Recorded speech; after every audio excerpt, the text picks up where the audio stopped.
Welcome to Sudbury Politics. Uh, we're back with our UBI special episode. We're going to talk universal basic income. I have with us today Richard Eberhardt. Hey, Jeff. Rachel Adrians. Hi. And we've got a very special guest today, Alvin Tedjo. Alvin just came off running for the Liberal leadership in Ontario. And he was a massive champion for UBI, was definitely the guy, is the go-to guy in the province right now, I think, on universal basic income. So Alvin, can you tell us a little bit about where you've been for the last couple months? Yeah, well, thanks, Jeff, for having me on. Really happy to talk about this. And it's been a phenomenal experience traveling across Ontario, meeting Ontarians while I was running for leader of the Ontario Liberal Party. We went to Sudbury probably 4 or 5 times over the last 12 months, and that was a lot of fun. And it was a great thing to do, to sort of experience more of the province and see what people are like, and really talk to people about their issues. And I raised pretty early on, as one of our big issues, a basic income here in Ontario, because I had met so many families and so many people, especially in the communities that the pilot existed in here in Ontario, in Hamilton and Peterborough and Lindsay and Brantford, Brampton and Thunder Bay, where they were talking about how much this was helpful for them in their lives. And so I was happy to bring that to the convention and make it a real issue, and have people keep talking about the importance of a basic income moving forward. Since the convention, I've been a full-time dad to my 3 kids and a full-time teacher as well. I think once the teachers go back, we can't pay them enough, because please take my kids. Trying to survive all this self-quarantine right now while my wife goes to work almost every day. She's an emergency room nurse here in Toronto. And we're wishing her the best as well while she's there. Well, thanks, Alvin. Sounds like you've been keeping yourself busy over there, and we're so happy to have you back on the show for a second time. So you're technically our first reoccurring guest, so we're quite happy about that. So, of course, in your Ontario Liberal Party leadership race, when you were a candidate, you were quite a champion of universal basic income. So we thought you would be a great person to chat with about this topic today. So that being said, I guess, would you mind telling us a little bit about what it is in a basic sense, and perhaps, why there are so many advantages in your eyes to this UBI? Yeah, I think so. Just trying to keep this simple and high level. The basic income plan that we were proposing here in Ontario is the same one that the pilot here in Ontario was running on, which was essentially an income floor of $17,000 a year per person, as long as you're an adult in need. And that $17,000 breaks down to about $1,400 a month. And the reason we call it an income floor is because we don't want any adult to live below that line, which means if you make $14,000 a year, you get topped up to $17,000. If you are on the program and you start making more than $17,000, we're not going to claw back your wages 100% like the existing system does, but instead we'll claw it back at 50 cents on the dollar, so that you can be gradually eased out of the program. The reason we wanted to do this was that the impact that this has on society is enormous. The Feed Ontario report that came out in fall of 2019 said that the cost of poverty in Ontario is $33 billion a year. That's opportunity costs, that's healthcare costs, that's justice costs, and a whole bunch of other things.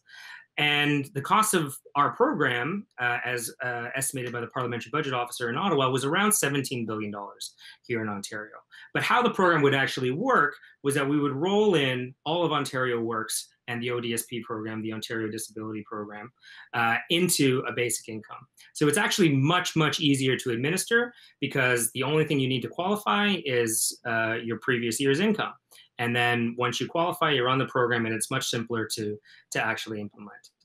And there are lots of reasons to want to do this, but really the idea that we spend more dealing with the effects of poverty than we do with actually solving it by paying into a universal basic income program is enormous.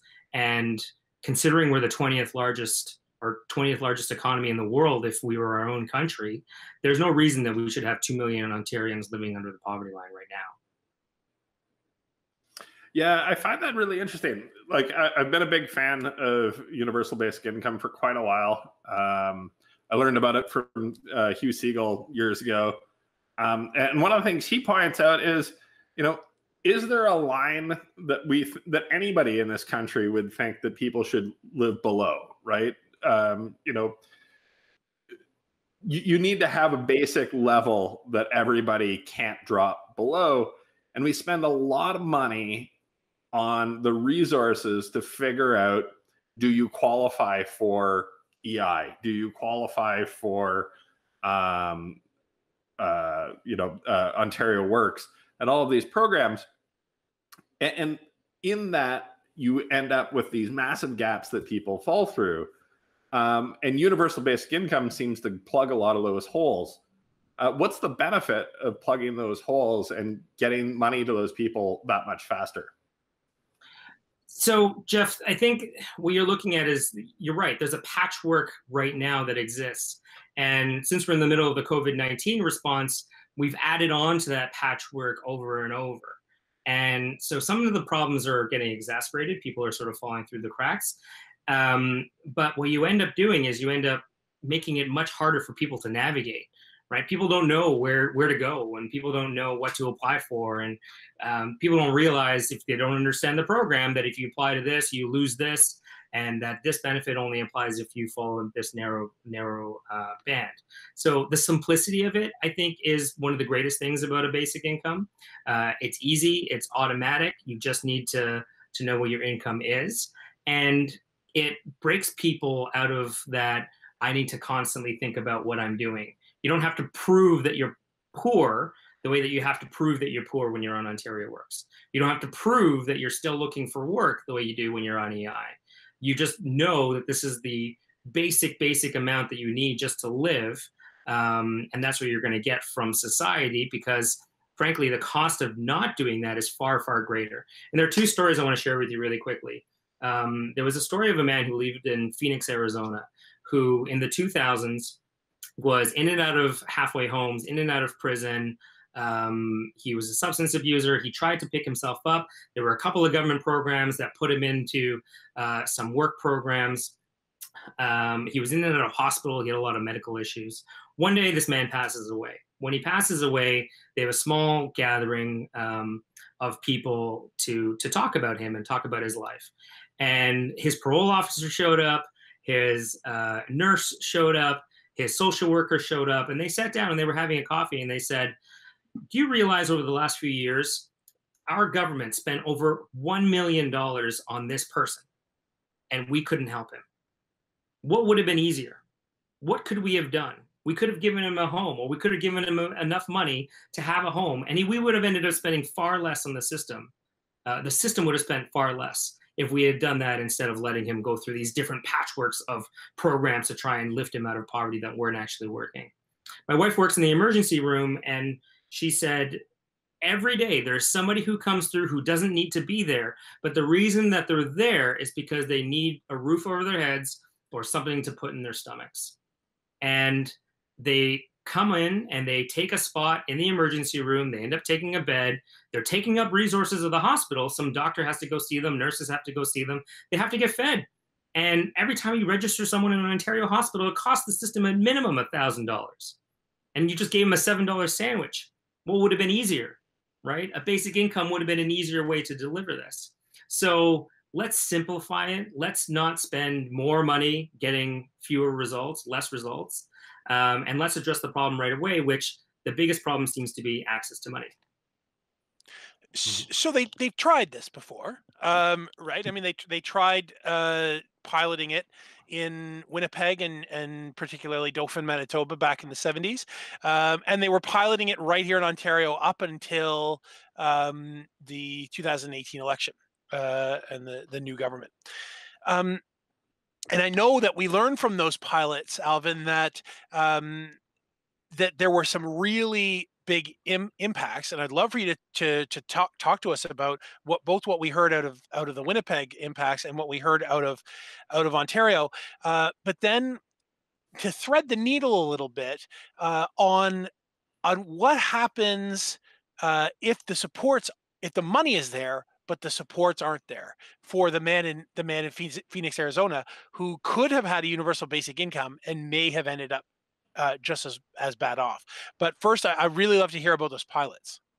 Yeah, no, there have been dozens of pilots around the world, Richard. The Canadian examples are the best ones because we understand them much better. In Dauphin, Manitoba, everyone in the town was eligible for a basic income, and they were topped up.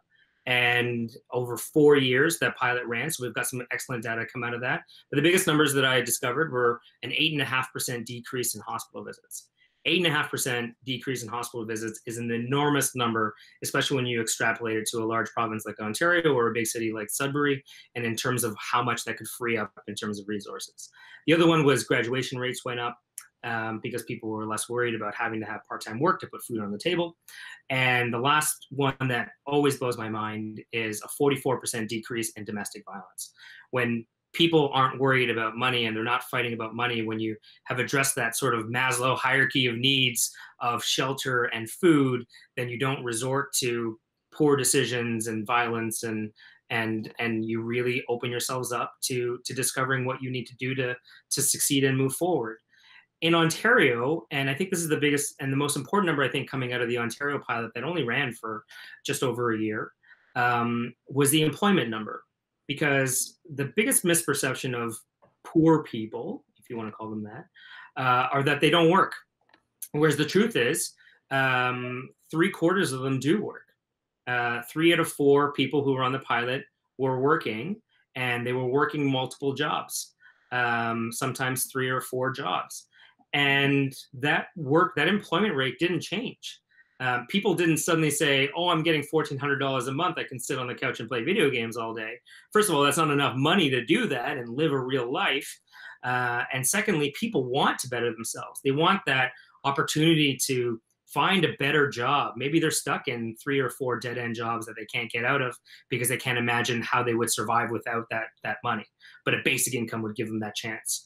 Maybe they wanted to start their own business, but they weren't willing to do that because they couldn't afford to not have regular income for a few months. Maybe they can go back to school. There's so many things they can do that it also frees up certain people to moving into better neighborhoods and bettering off their personal situation. I've heard this from a women's issues angle as well, where it would allow certain people to leave abusive relationships because they could have a basic income while they were getting themselves settled and thinking about what to do next, right? So there's lots of opportunities here. And I think you're right, Richard, because it's not necessarily a silver bullet. It is the biggest issue in terms of having money to rely on in order to move forward with your life. But you still need those programs. You're still going to need people who work with people to find employment, with people to get themselves on their feet, to find housing. You still need that. So you need to look at it as a holistic piece where everything contributes to the betterment of these people and not just the money.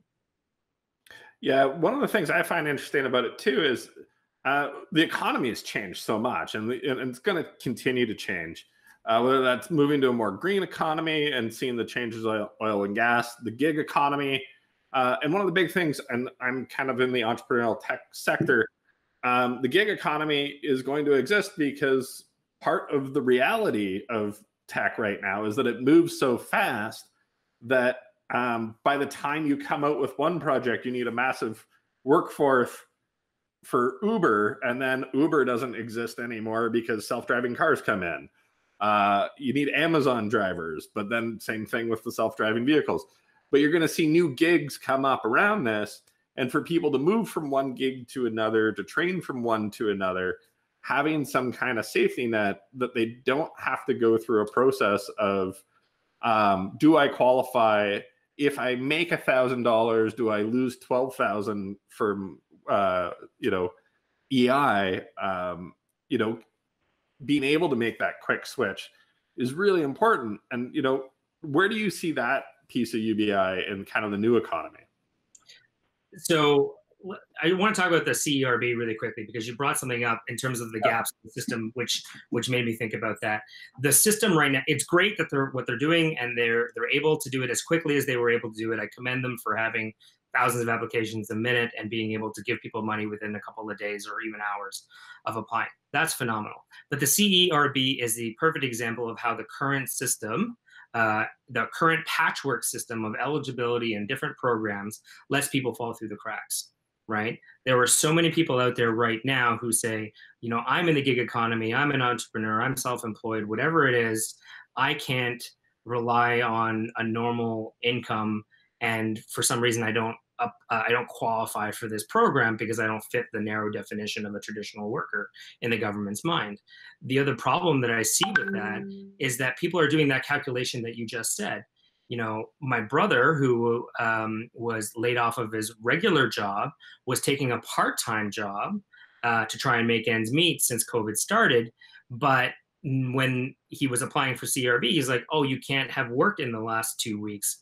So then he had to leave that job because he figured I was going to make a little bit more with the CERB than I was working a few part-time hours that would have disqualified me from the program. You can't do that. You can't have all these programs here and there that make people think about, how do I fix this so that I get the most out of everything that the government has to offer? It's, first of all, not the right way of doing it. And second, it's not how we want the program to actually be delivered. You want the outcome to be there. So have that money, make it simpler, make it easier for people to understand.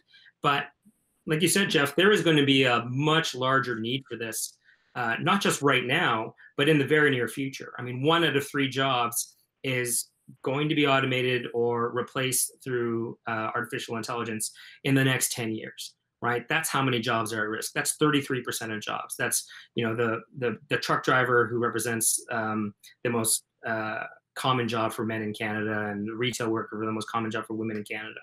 How do we deal with that potential change in our economy without something like a basic income in place for people to help themselves with the transitions from one thing to the next? The other piece, so I spent the last 4.5 years before I was running for leader at Sheridan College, and one of the things we were doing was helping companies train the students to do the jobs that would replace the other jobs that currently exist, right? So we'd be training like 24, 25 people to replace hundreds of people in the factory, because those 24, 25 people could work on the robot that would replace all those people. Sorry, I know that Richard both have questions here. I'm going to be trying to be more brief. Oh, no, that's great. I just had a question as we're talking about looking to the future and automation and changes to the economy. As well, you talked about, again, being in the leadership race and learning more about UBI.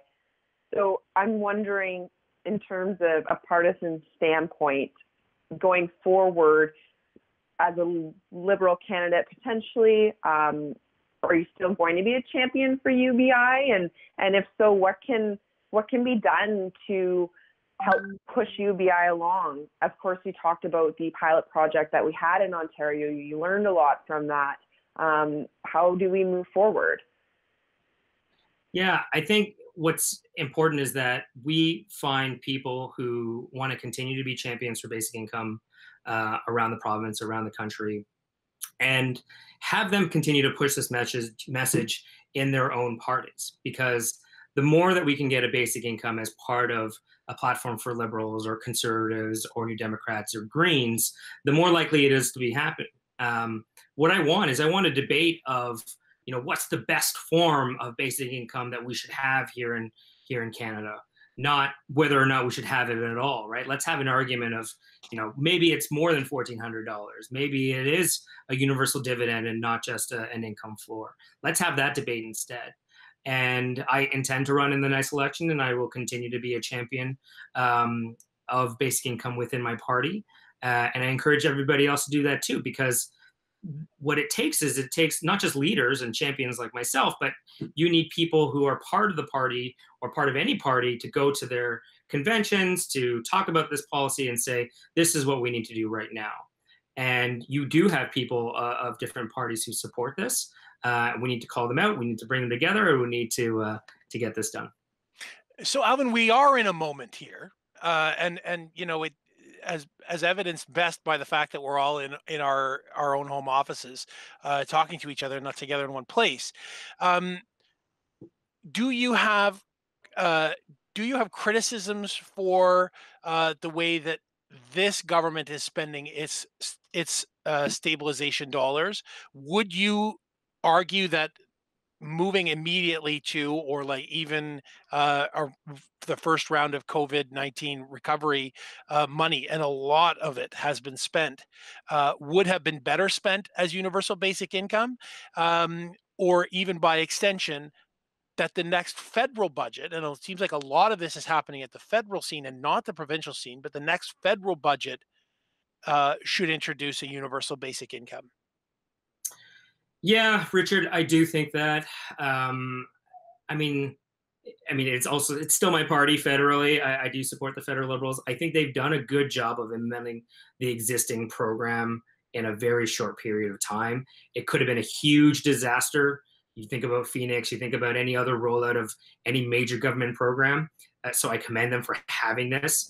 And maybe they're right in terms of the fact that we need to do this in increments, but we are letting people through the cracks. I think ultimately we are going to get closer to a version of a universal basic income federally.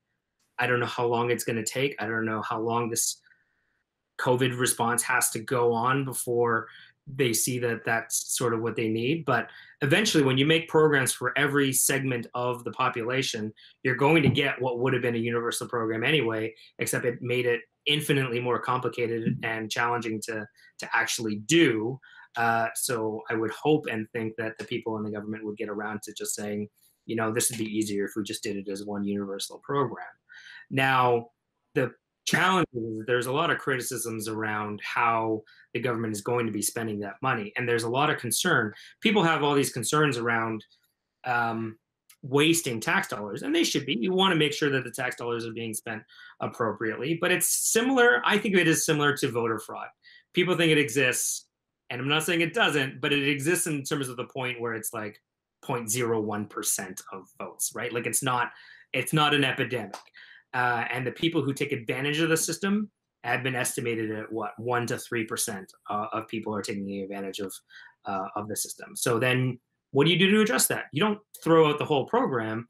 You then, focus more on enforcement and making sure that people are eligible the way they should be eligible, and focus on that. But yeah, I'm hoping that either provinces or the federal government will look more towards a universal system and say, you know what, this is easier than the 15 different programs we announced over the last 10 days. Every day is a new announcement, right? One of the interesting things I find is on that idea of the enforcement piece, and there's the segment of the population that just really wants to see, I don't want to see people taking advantage of this program.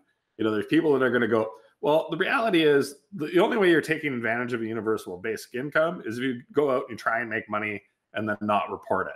We already have a system to deal with that, right? Yeah. And the CRA is really good at calling you on this stuff. They're more than happy to call you up and say, hey, this is difficult.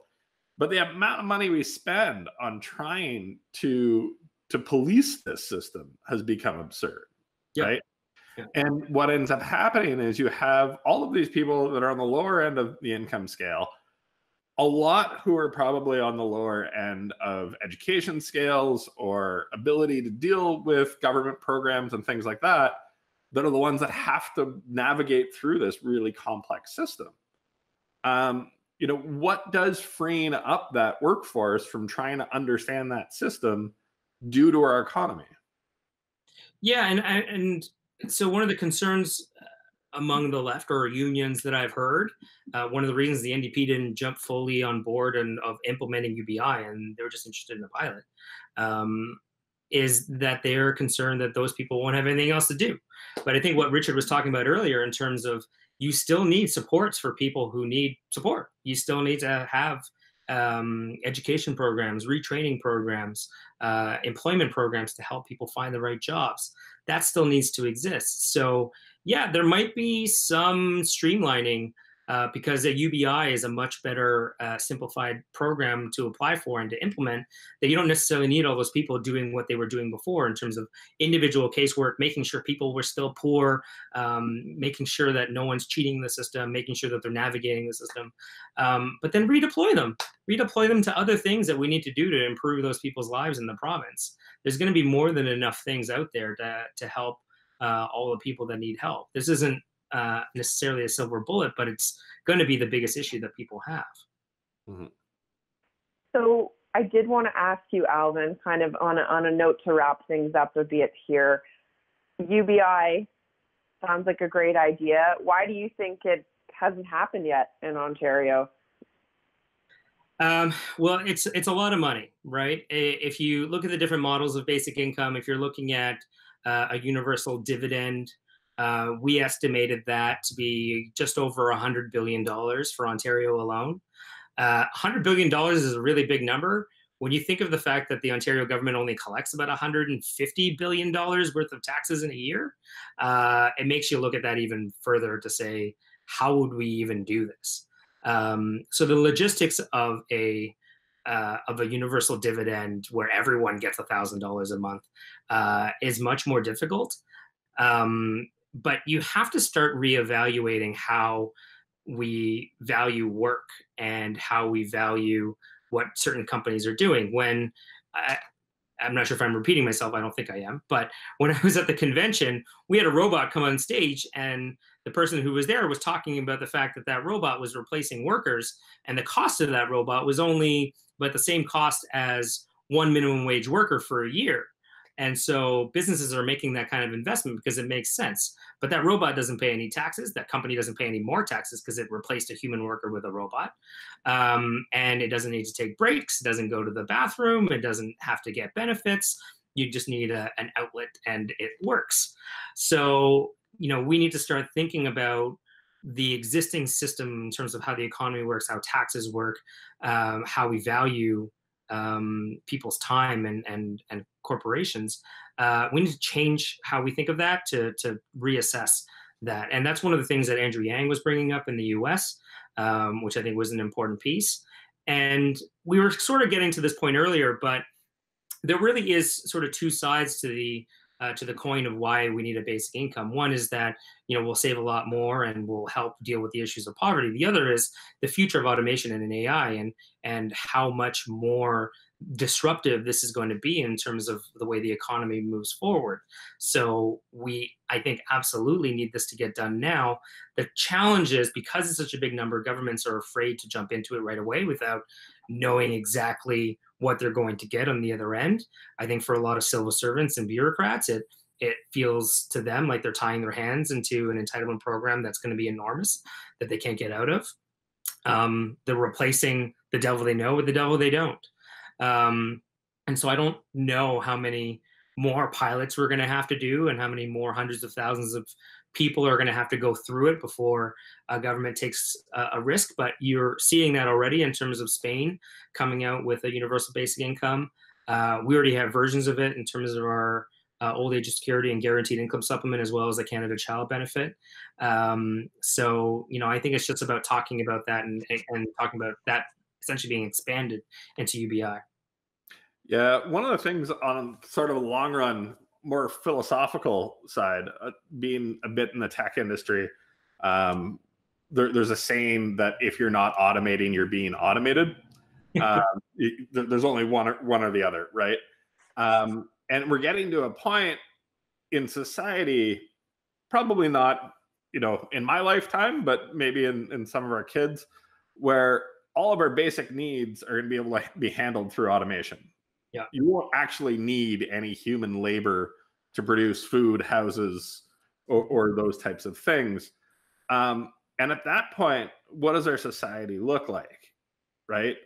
And if we know we're on that path, when do we start pulling that trigger to say, does the person with the inherited intellectual property 10 generations ago be the only one that profits from food production for the next 100 years? Yep. Or do we move to a new society, right? No, and I think what we're doing now is talking about what is the foundation of that new society, new economy. Yeah. right? And I think most people will understand that a patchwork of systems to deal with people who might fall into poverty, as sort of contrast to assuming that everyone is going to need this at some point, and that this would benefit or could benefit everybody and benefit society as a whole. So that's why we need to do it. I think that's sort of the conversation we need to have. But there's still so many things people don't understand about basic income, right? So many people assume that people stop working. People think that money for nothing is just not right. That there's this sort of what did somebody told me? It's sort of this Protestant work ethic of you have to work for what you earn. But I think we're more sophisticated now, but we need to still deal with the misinformation around basic income to get more and more people on board, which is why I think it's incredibly important and helpful to have people in different parties talking about this. Well, Alvin, we think it's incredibly important for you to have joined us tonight. We really appreciate you taking all this time to chat with us. Yeah, best of luck in everything that this quarantine period has for you and your family, and whatever comes next for you in your aspirations politically, and to bring us a universal basic income in Ontario, Canada. Thanks for being here. Thanks so much, Richard, Rachel, and Jeff. Really appreciate seeing you guys again. Thanks. Thanks, Alvin. Your wife still sounds awesome. She is awesome. So, fellas, we just had a very interesting interview with Mr. Alvin Tedjo talking about universal basic income. So, as usual, the both of you came into this episode kind of with your staunch opinion on one side or the other of this issue. So, in light of what we just heard from Alvin, what are your thoughts? Are you still, feeling the same way with the argument you had going into this, or have you changed your mind a little bit? Richard? Well, I've always liked the general concept of universal basic income, but I'm not 100% sold. And I would I'm eager to see, for example, a national implementation of it. So I'm interested in what happens in Spain. I mean, Spain's in kind of bad trouble right now, but if they think they can implement a universal basic income, we can watch what happens there. I know that Alvin was, giving us some interesting stats out of the Dauphin pilot, but that ended in 1976. Will we see a 44% decrease in domestic violence in 2020 because of universal basic income? I don't know. It would have been awesome to see at least some of the results of the pilot. I know that I'm a lot less concerned about some of the arguments about labor force. I'm a lot less concerned about some of the arguments about inflation. I am somewhat concerned that universal basic income will come along. It will be implemented at a very high price tag. It will replace existing income support programs, but then the people won't be there to help uh, the people that need more than just an income support program. That's my ultimate concern. I would rather free tuition. I would rather a whole bunch of other programs be provided at no or accessible cost as a solution, rather than universal basic income. Universal post-secondary education, that I'd like to see. So the problem is you keep leaving all these massive cracks for people when you pick different programs and don't let people make decisions, right? Universal basic income gives people a lot more choice in their life and how they're going to live their life and how they're going to take risks in life and how they're going to do things. And the reality is, that study in Dauphin was really old, but the world's just driven more and more and more to needing UBI and to making it easier to implement UBI. When that system existed in Dauphin, you still needed to find people, you needed to be able to get checks to them, you needed to be able to do all of it. Well, everything's digital now. You can dump money directly into people's accounts. The CRA can handle the clawback and get the money back from people as they earn income.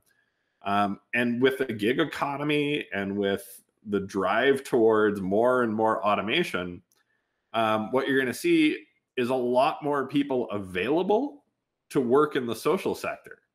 When you've got how many people working for government right now just evaluating whether somebody deserves to get their check, that will never need to do that again because everybody gets the check. And the only thing left for people to do is figure out ways to make society better. So you're going to free up a lot of people's time to develop better social programs, to develop better education programs, to give people that opportunity to self-educate outside of the education system. If somebody doesn't want to go to university but wants to take SEO courses through Google, which are free, that frees them up to be able to do those types of things. It's taking this reliance off of this rigid system that we grew up with and into a system that has a lot more flexibility. Yeah, so for me, I guess obviously I'm kind of jumping into my career now, so automation is going to be a huge factor in my life and professional life as we move into the future. And in light of that, and in light of still being at a point in my life where I'm struggling to find that permanent full-time employment in my field, listening to this idea of universal basic income, this concept, to me seems like it would provide some sort of relief to my personal life should it be implemented.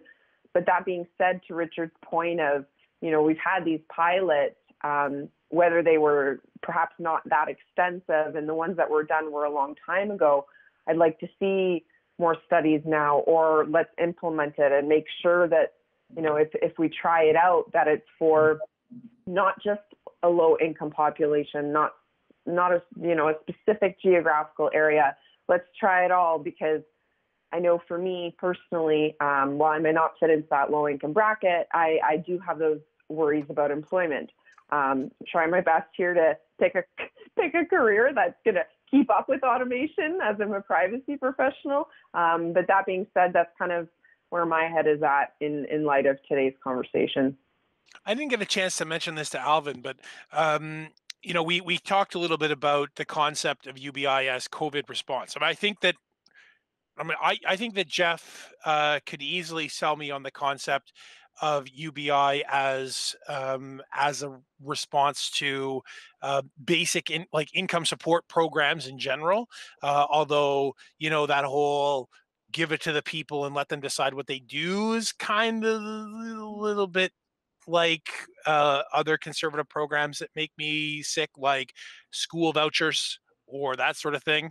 Where just give the money. Don't worry, we don't need a public education system. Just give the money to the parents and let them buy their education wherever they want. Sounds like what Jeff was just saying about UBI. But one of the big responses that's happened now, and if you went to UBI and said, I don't think would happen the same way, is the concept of these wage subsidies and a whole bunch of business supports, right? So a wage subsidy is just another way of replacing income, right? Like you've got people that are losing their jobs, and instead of paying them EI or paying them CERB, the government's saying, here, business, you can take 75% of that person's salary for 3 months, keep them doing stuff. The difference is if they're at home doing nothing and collecting the CERB, they're not generating any wealth. They're not creating GDP, like they're not adding to our GDP. If they get called back to Air Canada or whatever, I don't know what the hell 16,000 employees from Air Canada that got laid off are going to do working for Air Canada for 3 months, considering all the flights are canceled. But I'm assuming that there are other businesses that are also bringing their people back or not laying their people off because of this wage subsidy. To me, it feels like more valuable than just sending people off to the wind, generating no GDP and consuming resources. Yeah, I think in the case of a UBI, what you would see is businesses going to their employees and having difficult conversations, saying, "Look, we got to cut your hours. We can't bring you in for the full amount of hours. Clearly, the world's changed, right? And we're going to reduce it, but you're going to have this universal basic income that's going to cover your basic wages. We're going to get you to work as much as possible for the next little while." That's what you would see mostly in the small business sector. Unionized environments are a different game, and you'd probably have to deal with it a little bit different. But the end of the day, the economy is just a confidence game. The economy is as good as people are willing to spend. And if people are paranoid because they don't believe that they're going to be able to pay their rent this month, they don't go buy a sandwich. They make it at home, or they don't go to Home Depot to upgrade their shed. All of these things are what stalls the economy. But if look, I'm still employed this month. I don't know what next month looks like, but I do know that regardless, there's going to be some kind of basic income. Well, you're going to be able to take that risk and go make some of those purchases that keeps the economy flowing. In somebody like Rachel's position that just came out of school relatively, not that long ago, how many people coming out of school would take a higher risk and become an entrepreneur or start something unique or try the thing that they wanted to try, but they don't have that kind of economic backing to be able to take that risk. So they go work for somebody and take either a low wage job or take, a well-paying job, but not the job that they wanted to take because the risk was too high. Yeah. And actually, I wanted to build on your point about the entrepreneur piece, because I find a lot of my friends that are getting out of school, of course, like I said, we're not finding these permanent jobs in our field. A lot of them have decided to try and create their own and start their own companies and be their own entrepreneurs that way. So I really think having that stability to kind of have a bit more freedom in terms of the job you create or the job you perhaps choose and settle for would be a huge help to those my age anyways. Yeah. And one of the big things too is on the social side of it, the current social programs are a nightmare, because if somebody wants to make that next step or go get a part-time job, once they get that job, their life's not any better. They get their benefits clawed back, and now they're making a minimum wage income, and they haven't really moved up at all. On the universal basic income scheme, it gets clawed back at a low rate to start, and then it goes up until you've paid the whole thing off. But you'll go get a job, you make $1,000, you get 500 of it back in your pocket, plus the $1,000 that you already got, right? It doesn't claw the whole thing back until you're doing fairly well in society. So it gives you that opportunity to continue to make more money. And the more money you make, the less money you lose. Yeah, more money, not always more problems, as Alvin once said. So with that being said, to all of our favorite listeners out there, we're going to put a poll up online to ask you what your thoughts are, whether you're for or against UBI, and see what you think. So thanks for tuning in to our Universal Basic Income special, and to our show, Sudbury Politics. We'll be back again probably next week with some more time together at a safe distance from one another, and to share some ideas with you. So make sure you tune in. Yeah, and you might hear Jeff sing again. Lucky you. Maybe if everybody's lucky. Bye. Good night.